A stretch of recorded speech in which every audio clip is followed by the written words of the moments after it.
हम आपको पीठासीन अधिकारी के बारे में पढ़ाने जा रहे हैं, ठीक है। तो पहले ये समझते हैं कि पीठासीन अधिकारी कहते किसे। पीठासीन अधिकारी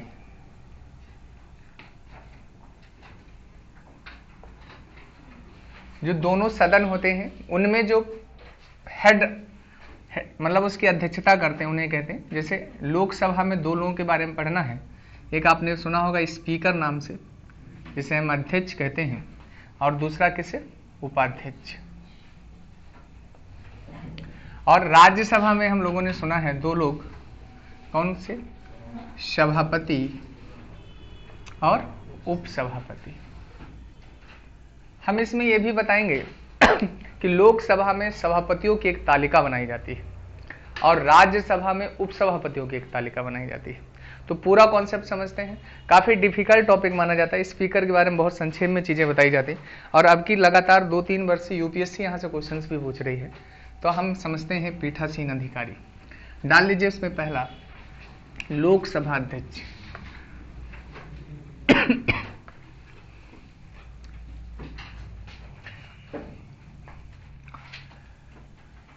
देखिए इसे स्पीकर भी कहते हैं, तो हमें यहां समझना है लोकसभा अध्यक्ष।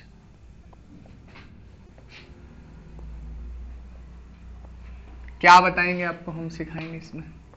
सबसे पहले सीखना है इसका निर्वाचन, दूसरा हमें इसकी देखनी है पदावधि, तीसरी हम इसमें देखेंगे इसकी भूमिकाएं क्या क्या हैं, चौथी देखेंगे इसे शक्ति कहां से मिलती है, और पांचवा देखेंगे इसका कार्य क्या है।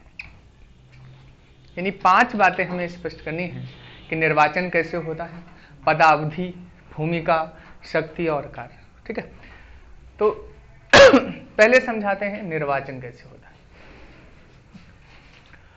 देखिए पूछा जाए कहां से होता है, तो लोकसभा जो है वो अपने सदस्यों में से ही इसका निर्वाचन करती है। नहीं समझ पाए? जैसे क्या है कि इसके लिए कोई अलग से प्रोसीजर नहीं है, जो निर्वाचन करते हैं लोकसभा अपने सदस्यों में से ही करते हैं, ठीक है। और कब करते हैं, अगर कोई कह दे तो जो पहली बैठक होती है, इस पहली बैठक के पश्चात अभी हम एक प्रोटेम स्पीकर का कॉन्सेप्ट समझाएंगे, समायिकी अध्यक्ष बोलते हैं, तो वहां पर हम बताएंगे कि कैसे कैसे निर्वाचन करवाता है। तो यहां हमें समझना है कि पहला पॉइंट यही पूछा जाता है कि लोकसभा अध्यक्ष कहां से चुना जाता है, तो लोकसभा के जो सदस्य होते हैं उन्हीं में से एक व्यक्ति को लोकसभा क्या बना लेती है, अपना अध्यक्ष, ठीक है। और पहली बैठक के पश्चात ही इसे चुन लिया जाता है। दूसरी बातें अब समझनी है कि इसका प्रकार कैसा है चुनाव का। क्या आम लोग वोट डालने जाते हैं? नहीं। तो प्रकार तो समझ में आ गया होगा कि अप्रत्यक्ष होता है। तीसरा पूछा जाए कि पद्धति कौन सी होती है, तो हमें पता है इसमें भी आनुपातिक प्रतिनिधित्व पद्धति होती है, आनुपातिक प्रतिनिधित्व पद्धति। तो इतनी बातें हमें इसमें समझनी होती है। ये नॉर्मल सी बातें हैं। अब निर्वाचन में ही कुछ ऐसी बातें जो जनरली लोगों को कंफ्यूज कर देती हैं। पहला समझेंगे इसमें, चुनाव की तारीख पूछा जाता है कि कौन निर्धारित करता है। मतलब इस तिथि को लोकसभा अध्यक्ष का चुनाव होगा, इसे निर्धारित करने का अधिकार दिया गया है राष्ट्रपति को।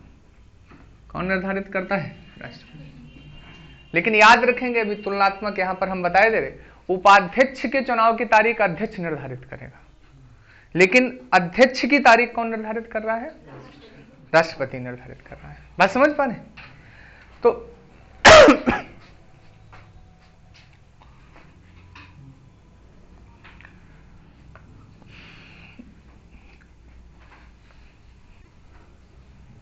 एक चीज और समझेंगे, निर्वाचन हमारे यहां हो गया। निर्वाचन सामान्यतः जो होता है अध्यक्ष पद के लिए, वो अध्यक्ष सत्ताधारी दल का होता है। किसका होता है? और 10वीं लोकसभा तक उपाध्यक्ष भी सत्ताधारी दल का ही होता था, लेकिन 11वीं लोकसभा से यह परंपरा विकसित की गई कि अध्यक्ष सत्ताधारी दल का रहे और उपाध्यक्ष विपक्ष का रहे। समझ पाए? तो अब एक बात यहां से क्लियर हो गई आपको कि सत्ताधारी दल का कौन होता है? अध्यक्ष। अध्यक्ष हमेशा किसका होगा? सत्ताधारी दल। ठीक, तो ये निर्वाचन में इतनी बातें याद। अब पदावधि के बारे में समझेंगे।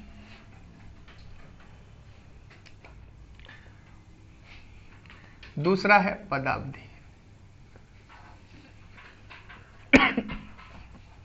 ये बड़ा थोड़ा कॉन्सेप्चुअल बात है, इस पर थोड़ा फोकस करें। ये लोकसभा जब तक रहती है तब तक इसकी पदावधि रहती है। नहीं समझ पाए? जैसे सपोज करो कि आज लोकसभा गठित हुई और आज से ये 5 साल चली, आपातकाल लग गया तो 6 साल चली, या और बढ़ गई 7 साल हो गई, तो जब तक रहेगा तब तक ये रहेगी। और अगर लोकसभा विघटित भी हो जाए, ध्यान से समझिएगा, विघटित हो जाए और उस दौरान भी अगर जब तक नई लोकसभा नहीं गठित होगी तब तक भी यही अध्यक्ष रहेगा। यानी इसका कार्यकाल लोकसभा के विघटित होने के पश्चात भी रहेगा। जब तक नया अध्यक्ष चुनकर नहीं आ जाएगा तब तक लोकसभा अध्यक्ष अध्यक्ष के पद पर बना रहता है। तो पदावधि कार्यकाल में कभी मत बताना 1 वर्ष 2 वर्ष 5 वर्ष, किस पर? लोकसभा के जीवन पर निर्भर करती है इसकी पदावधि। ठीक है, ये बात ध्यान रखें। अगली बात ध्यान से समझें। 3 स्थितियां होती हैं जिनमें इसका पद समाप्त हो सकता है। अब क्या समझा रहे हैं? पद समाप्ति। सबसे पहला, ये सदस्य ही ना रहे। भाई लोकसभा का ही सदस्य हो सकता था, इसकी सदस्यता किसी वजह से चली जाए, चाहे इसका निर्वाचन निरस्त हो जाए या अपने आप ये त्याग दे, ऐसा कुछ हो जाए। दूसरा, ये खुद त्याग पत्र दे दे। त्याग पत्र कैसे? अब उपाध्यक्ष को अपने पद से ही त्याग पत्र दे दे। तीसरी की अगर हम बात करते हैं तो इसे बहुमत, जैसे प्रस्ताव लाया जाए और उस प्रस्ताव को बहुमत से पारित कर दिया जाए और तब इसे हटा दिया जाए। यानी पद से इसे 3 तरीके से इसका पद समाप्त हो सकता है। इसकी लोकसभा की सदस्यता चली जाए, स्वयं उपाध्यक्ष को त्याग पत्र दे दे, या 50 सदस्यों की मिनिमम मंजूरी से एक प्रोसीजर लाया जाए और विशेष बहुमत से लोकसभा में पारित हो जाए और उसके तहत इसके पदों को क्या कर दिया जाए? समाप्त कर दिया। तो पद समाप्ति की केवल 3 शर्तें। बात क्लियर? लिख लीजिए।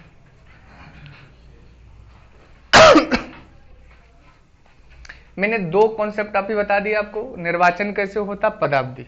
अब हम समझाने जा रहे हैं आपको उसकी भूमिका।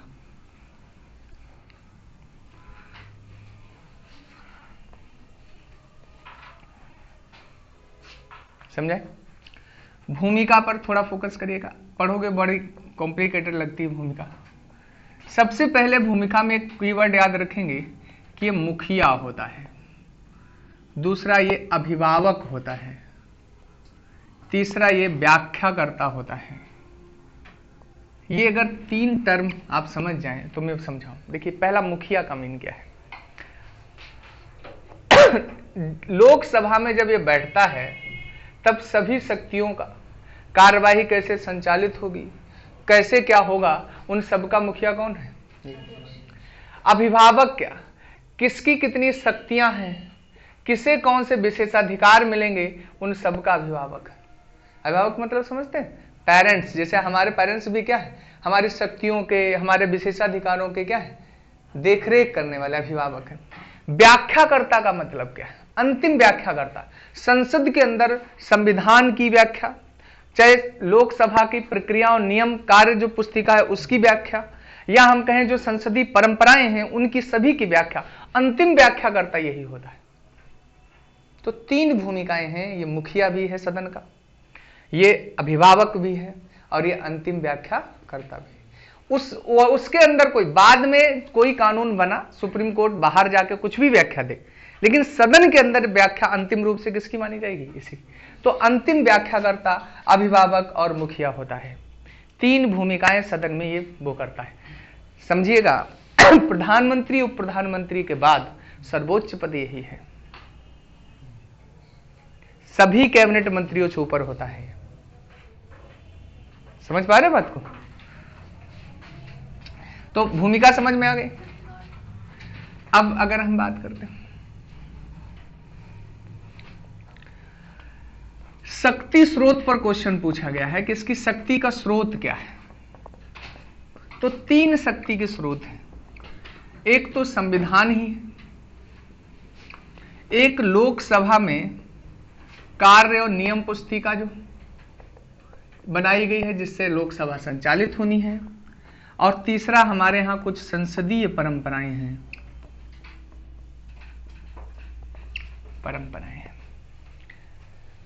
तीनों जगह से इसे शक्ति मिलती है। शक्ति के स्रोत क्या है? एक पहला क्या है? संविधान। दूसरा लोकसभा में, और संसदीय परंपराएं हम बहुत सी अभी आपको बताएंगे। तो बहुत सी संसदीय परंपराएं हैं, वो सब इसके शक्ति का क्या बनते हैं? स्रोत बनते हैं। तो बहुत हमने क्लेसिफाइड करके समझाने की कोशिश की है। निर्वाचन क्या है, पदावधि क्या है, भूमिका क्या है, और शक्ति स्रोत क्या। अब एक बहुत मेजर टॉपिक इसका है कि इसके कार्य क्या होते हैं। समझे? तो वो समझना। तो संविधान में आप जानते होंगे क्या लिखा है लोकसभा अध्यक्ष के बारे में, कि भाई सदन का अध्यक्ष यही होगा और सब कुछ क्या करेगा। जैसे संयुक्त बैठक की अध्यक्षता अनुच्छेद 108 में लिखा कि नहीं लिखा? ये संविधान में ही तो लिखा गया। फिर धन विधेयक पर निर्णय, ये भी तो संविधान में ही लिखा गया।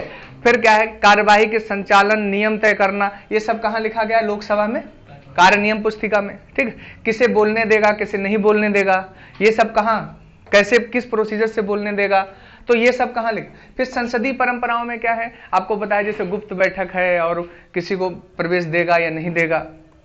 ये कुछ विवेकाधारित परंपराएं की हेड वो है और वो निर्णय ले। तो इस तरीके से बहुत सी क्या है ट्रेडिशंस पैदा होगी।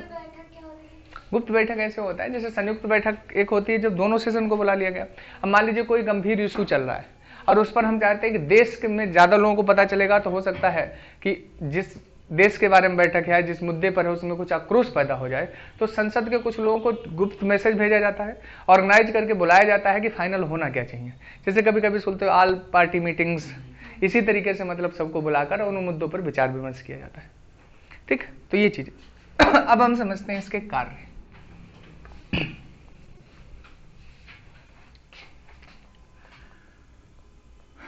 कार्य, सबसे पहला तो कार्य आपको पता है, कार्यवाही और संचालन की वर्ड याद रखें। सदन को कैसे कार्यवाही करना है और सदन को कैसे संचालित करना है, ये अध्यक्ष ही तो तय करेगा। जैसे मान लीजिए कि हम क्लास में आते हैं तो हमें टॉपिक को कैसे पढ़ाना है, ये चीज डिसाइड करते हैं। तो ऐसे ही सदन को किस विधेयक पर बात करवाना है, किस प्रोसीजर से बात करवाना है, किसे किसे मौका देना है बोलने का, किसे कितना मौका देना है, ये सब कौन डिसाइड करेगा? यही करेगा। ठीक, दूसरा समझ। पहले मेन कार्यों पर हम बात कर देते हैं। फिर एक इसका बहुत मेजर वो होता है नियम तय करना, नियम बनाना। किसके नियम बनाता है? सदन को संचालित होने के। ठीक, तीसरा अगर हम कहें तो धन विधेयक पर थोड़ा अंतिम निर्णय यही लेता है कि कौन सा विधेयक धन विधेयक है और कौन सा विधेयक नहीं। पांचवें चौथे कार्य की बात करें तो संयुक्त बैठक की अध्यक्षता यही करता है, और पांचवें बात करें तो गुप्त बैठक बुला सकता है।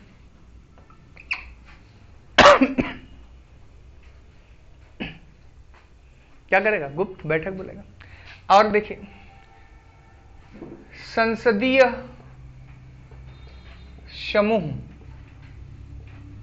जैसे हर देश की पार्लियामेंट विधायिकाएं हैं कि नहीं।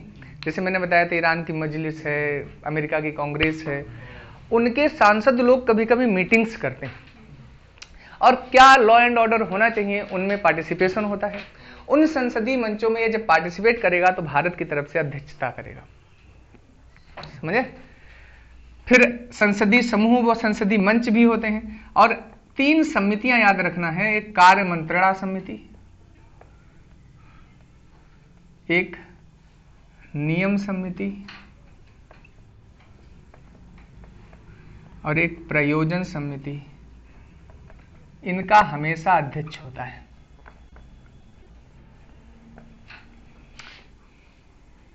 और समितियों के अध्यक्षों को नियुक्त भी करता है। अध्यक्षों सदस्यों की नियुक्ति करता है।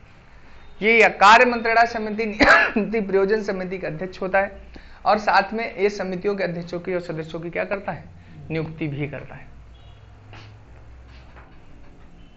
तो ये इसके क्या होते हैं, कार्य होते हैं।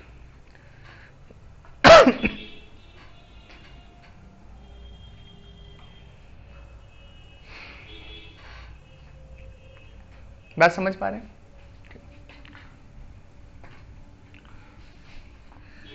तो क्या क्या लोकसभा में समझ में आ गया आपको? 5 मिनट डायमेंशन से जो कैटेगराइज किए थे, किसी में किसी को कोई डाउट है क्या? चलिए हिस्टोरिकल थोड़ा समझेंगे। अगर कोई पूछे कि ये पद कब से चल रहा है, तो ये 1919 के भारत शासन अधिनियम 1919 के एक्ट से चल रहा है। थोड़ा बैकग्राउंड बताते हैं कैसे। इस समय जब अधिनियम में आया तो 1921 से पहले का सीन ये था कि जो हमारे यहाँ केंद्रीय विधानमंडल होता भी था, उसकी अध्यक्षता गवर्नर द्वारा ही की जाती थी। किसके द्वारा की जाती थी? गवर्नर द्वारा। लेकिन इसके बाद इसमें 1921 में एक प्रेसिडेंट का पद बनाया गया और एक डिप्टी प्रेसिडेंट का बनाया गया। और फ्रेडरिक व्हाइट नामक व्यक्ति को उन्होंने क्या नियुक्त किया? प्रेसिडेंट नियुक्त किया। समझे? और डिप्टी प्रेसिडेंट सच्चिदानंद सिन्हा जो अस्थायी अध्यक्ष बनेंगे संविधान सभा के, उन्हें नियुक्त किया गया। तो समझ आ रही बात? फिर यही पद बाद में आपको पता 1925 खूब सुना होगा कि विट्ठल भाई पटेल पहले निर्वाचित अध्यक्ष बने। ठीक। और फिर जब हम स्वतंत्र हुए 1947 में, तब जीबी मावलंकर को पहला अध्यक्ष और उपाध्यक्ष अनंत आयंगर या अनंत श्याम आयंगर करके हैं, उन्हें बनाया गया। तो क्या समझ में आ रहा है कि ये इस पद की कोई आजकल की शुरुआत नहीं है। इसका प्रारंभ कब से है? 1921। एक्ट पूछा जाए तो कौन सा है? 1919। ठीक। और पहले हमारे यहाँ कौन बने हैं? गणेश वासुदेव मावलंकर। पहले अध्यक्ष कौन है? गणेश वासुदेव मावलंकर। तो क्या इतनी बात सबको समझ में आई?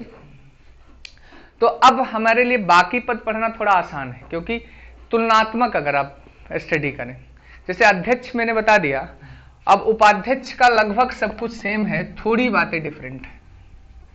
तो अब हम क्या आपको समझाने जा रहे हैं? डिप्टी स्पीकर या उपाध्यक्ष।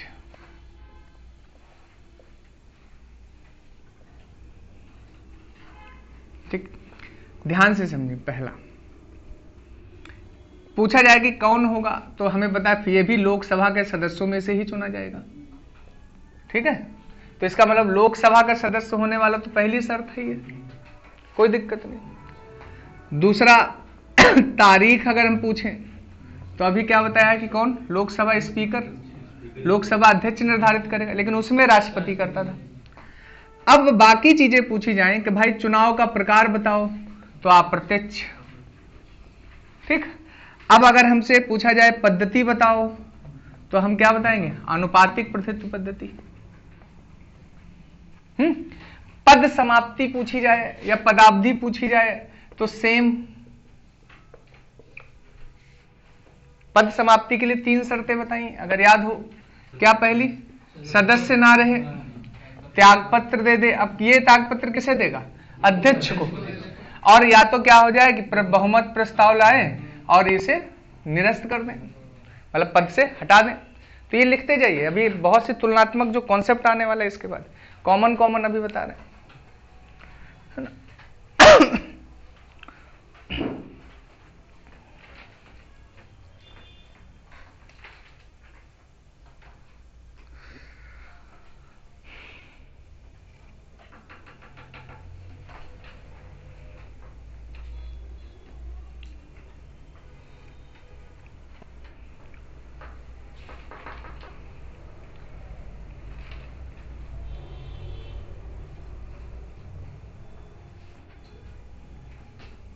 बताएं।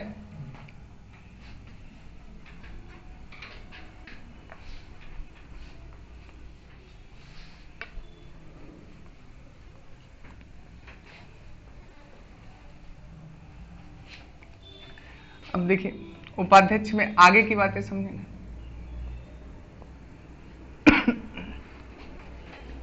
एक बहुत बता रहे हैं आपको अब दोनों के, अध्यक्ष और उपाध्यक्ष। पहली बात तो अच्छा एक पहले ये समझ लीजिएगा, जो लोकसभा अध्यक्ष होता है, इस पॉइंट को बहुत ध्यान से, लोकसभा अध्यक्ष के अधीन या के अधीनस्थ अध्यक्ष उपाध्यक्ष नहीं होता है। के अधीनस्थ उपाध्यक्ष का पद नहीं होता है।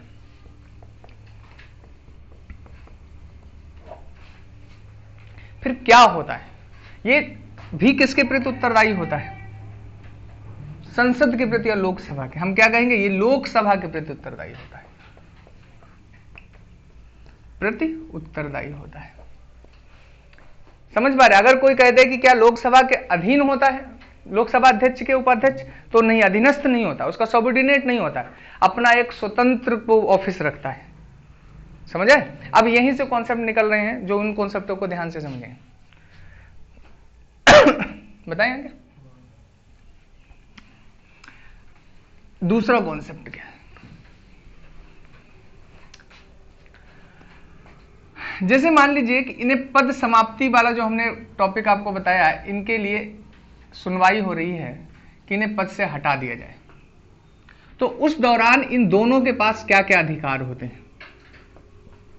पहला अधिकार होता है कि क्या ये सदन की बैठक में भाग ले सकते हैं? तो आप कहेंगे कि बैठक में भाग ले सकते हैं, बैठक में भाग ले सकते हैं। क्या बोल सकते हैं? बोल भी सकते हैं। क्या मत कर सकते हैं? दोनों मत भी कर सकते हैं। दोनों के लिए बता रहा हूं मैं, कि अध्यक्ष केवल उपाध्यक्ष के लिए नहीं, उपाध्यक्ष और अध्यक्ष दोनों के लिए। अगर इनकी पद समाप्ति के लिए केस बन रहे हैं तो ये बैठक में भाग भी लेंगे, बोल भी सकते, मत भी दे सकते हैं। लेकिन ध्यान रखें, एक काम नहीं कर सकते। एक अभी हम बताएंगे निर्णायक वोट। निर्णायक वोट का कॉन्सेप्ट, इसे कास्ट वोट बोलते हैं। ये कास्ट वोट क्या होता है? सामान्य परिस्थितियों में लोकसभा अध्यक्ष वोट नहीं डालता है। जब लोकसभा अध्यक्ष बन जाता है, जैसे सामान्य वोटिंग हुई तो वो वोटिंग नहीं करेगा, ठीक है। उपाध्यक्ष भी ऐसे वोटिंग नहीं करेगा अगर वो अध्यक्ष के पद पर कार्य कर रहा है। लेकिन अगर अध्यक्ष के पद पर काम कर रहा, उपाध्यक्ष उस समय कॉमन सदस्य माना जाता है, उपाध्यक्ष के पास उस समय कोई पावर होती नहीं। बात समझ पा रहे हैं? उस दौरान तो उपाध्यक्ष सब काम करेगा, बैठक में भाग भी लेगा, बोलेगा भी, मत भी देगा। अब क्या है, अगर निर्णायक, सामान्यतः निर्णायक वोट कब? जब दोनों पक्षों में बराबर के वोट पड़ जाएं। जैसे मान लीजिए पक्ष में भी उतने ही वोट पड़े और विपक्ष में भी। जैसे मान लीजिए 50 इधर और 50 इधर। मान लीजिए कोई 100 सदस्यों ने वोटिंग की और 50-50 दोनों में, तो कहते गतिरोध को दूर करने के लिए लोकसभा अध्यक्ष वोट कर देगा कि उसे पास कराना है या फेल कराना है प्रस्ताव को। उसी वोट को हम क्या कहते हैं? निर्णायक वोट। उसी को क्या कहते हैं? Cast vote. और कास्ट, ध्यान समझिएगा, अध्यक्ष के पद पर अगर है ये, चाहे ये हो और चाहे ये अध्यक्षता कर रहा हो, तब ये केवल कास्ट वोट डालते हैं। और पद समाप्ति के लिए भी हो तो उस समय ये अध्यक्षता तो नहीं कर रहे होंगे, लेकिन उस समय सदस्य के रूप में इनके पास तीनों अधिकार होंगे। यानी लोकसभा अध्यक्ष को पद से हटाने के लिए बहुमत लाया जाए, प्रस्ताव लाया जाए, तो उस पर वो पहला अपने विपक्ष में वोट डाल सकता है। बात समझ रहे? तो क्या याद रखना है? अध्यक्षता करते समय केवल निर्णायक वोट डालते हैं, और अध्यक्ष के पद पर नहीं है अगर दोनों, तो वो अपना सामान्य वोट डाल सकते हैं। ये यूपीएससी ने स्टेटमेंट पूछे हैं दोनों। तो क्लियर हुए हैं कि नहीं? समझ आ रहा है? के लिए वोट पड़ रहा होगा तब भी सामान्य वोट में होगा, तो सामान्य वोट डाल सकते हैं, तब निर्णायक वोट नहीं डालेंगे। इसकी वजह से, इस वोट की वजह से अगर उनका जो प्रस्ताव है वो मतलब कि अगर पास हो रहा था और इनका वोट एक पड़ गया, उसकी वजह से वो नहीं पास हुआ, ऐसा भी तो हो सकता होगा। अच्छा, इस वाले वोट से तो हाँ, तो अपने फेवर में करेंगे, वो तो अच्छी बात है भाई। वो सदस्य पहले है ना। अभी आगे अगला कॉन्सेप्ट बताने जा रहे हैं कि ये जो शपथ लेते हैं वो कोई लोकसभा अध्यक्ष उपाध्यक्ष के रूप में नहीं लेते, ये हमेशा सदस्य के ही रूप में लेते हैं। समझे? और हमारे यहाँ एक परंपरा है कि हमारे यहाँ सदस्य बना रहता है सत्ताधारी पार्टी का, लेकिन ब्रिटेन में किसी दल का जो स्पीकर बन जाता है वो किसी दल की सदस्यता नहीं रखता है, वो छोड़ देता है। बस समझ ले। इसलिए हमारे यहाँ हमेशा जिस पार्टी की सत्ता होती है स्पीकर का झुकाव सामान्यतः उधर रहता है। तो क्या आप ये समझ में आया निर्णायक वोट का कॉन्सेप्ट?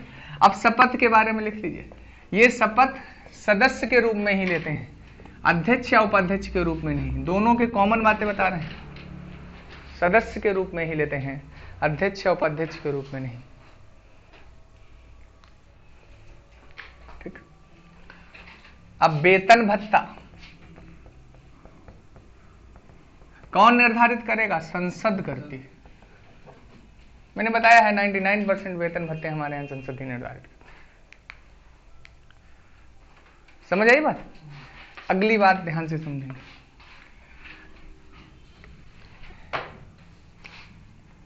इतना अहम पद है, इसलिए इनके आचरण पर ना सदन में चर्चा हो सकती है और ना इनकी आलोचना हो सकती है, क्योंकि अगर इनकी ही चर्चा इनके आचरण पर करने लगे तो सदन फिर हेड कौन करेगा और कौन संचालित करवाएगा?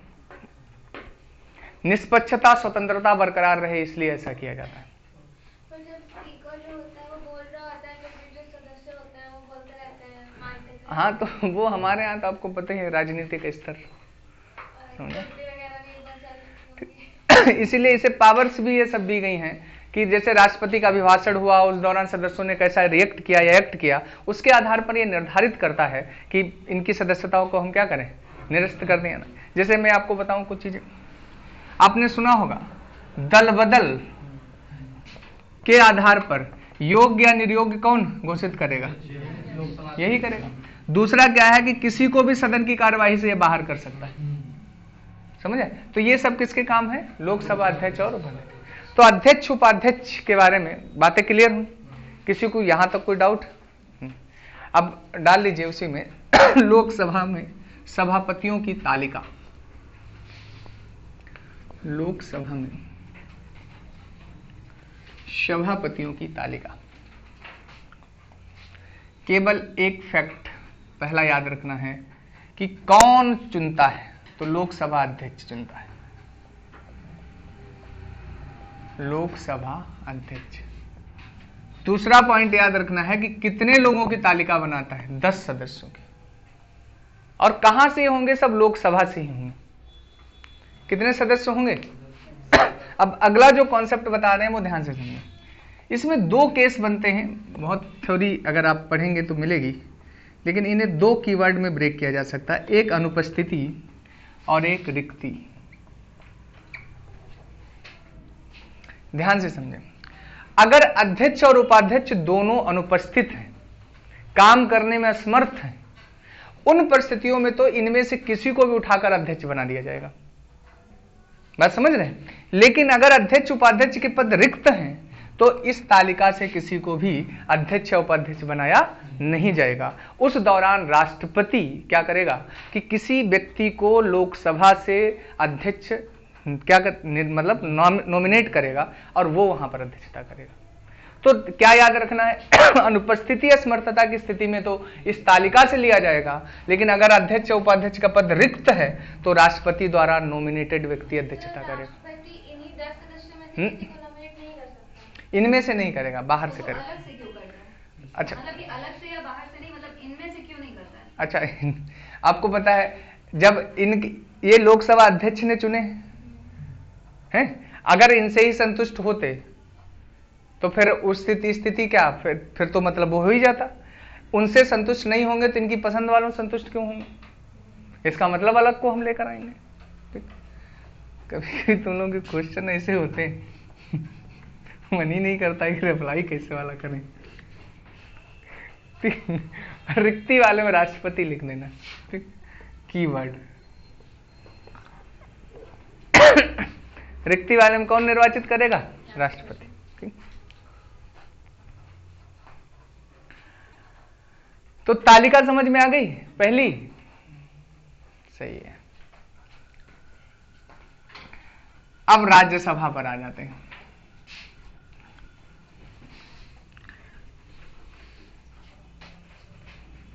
राज्यसभा में 2 पीठासीन अधिकारी होते हैं, तुलनात्मक पढ़ लेते हैं। पहला तो आपको पता ही होगा एक को हम सभापति कहते हैं और एक को क्या कहते हैं, उपसभापति। हमें पता है कि उपराष्ट्रपति का चुनाव पढ़ाया था और उपराष्ट्रपति ही इसका पदेन सभापति होता। उपराष्ट्रपति ही क्या होता है, एक तो फैक्ट यही याद रखना है, ठीक।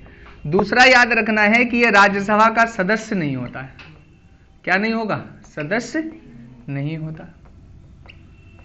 फिर तीसरा याद रखना है, फिर भी यह निर्णायक वोट डालता है, निर्णायक मत डालेगा, लेकिन हटाने संबंधित प्रस्ताव हो तब भी ये मत नहीं डालेगा क्योंकि सदस्य होता नहीं। समझ रहे, कहीं भी बोल बैठ सकता है लेकिन क्या है, मत नहीं डालेगा। अब इधर क्या हम बात करें, ये राज्यसभा का सदस्य ही होगा।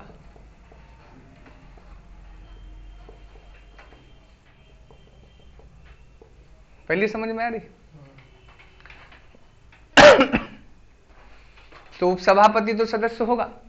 फिर अगर मान लीजिए इसे हटाने संबंधित प्रस्ताव आ जाए तो बताइए क्या ये मत डालेगा कि नहीं डालेगा, डालेगा। बोलेगा, बोलेगा। कार्रवाई में भाग लेगा, लेकिन अगर वो सभापति के रूप में काम कर रहा हो तो उस दौरान निर्णायक मत भी डालेगा। डालेगा कि नहीं, कब डालेगा निर्णायक मत, केवल जब सभापति के रूप में काम कर रहा होगा। बात अंतर समझ में आ रहा। अब देखिए शक्तियां मैं क्यों नहीं बढ़ा रहा हूं सभापति की। लोकसभा अध्यक्ष की जितनी शक्तियां हमने बताई हैं वो सभी शक्तियां इसके पास भी हैं, एक्सेप्शनल 2 छोड़कर। तो हम वो अपवादिक वाली ही बता देते हैं, बाकी तो लोकसभा अध्यक्ष में हमने अभी बताई है आपको, ठीक है।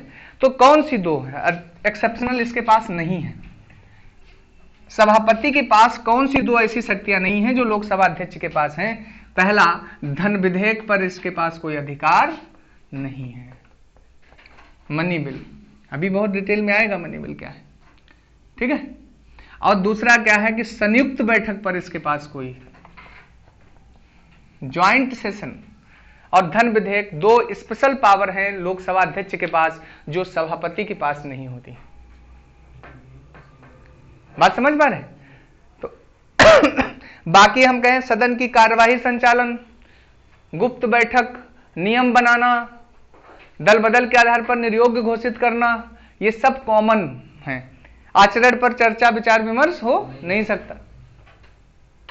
समझ पा रहे बात को नहीं, ठीक। तो बाकी सभी वही पावर्स हैं उसके पास भी जो किसके पास हैं, लोकसभा अध्यक्ष के पास है। ये जो सभापति होता है इसको पदरिक्त किया जा सकता है? सभापति को पदरिक्त क्यों नहीं किया जा सकता।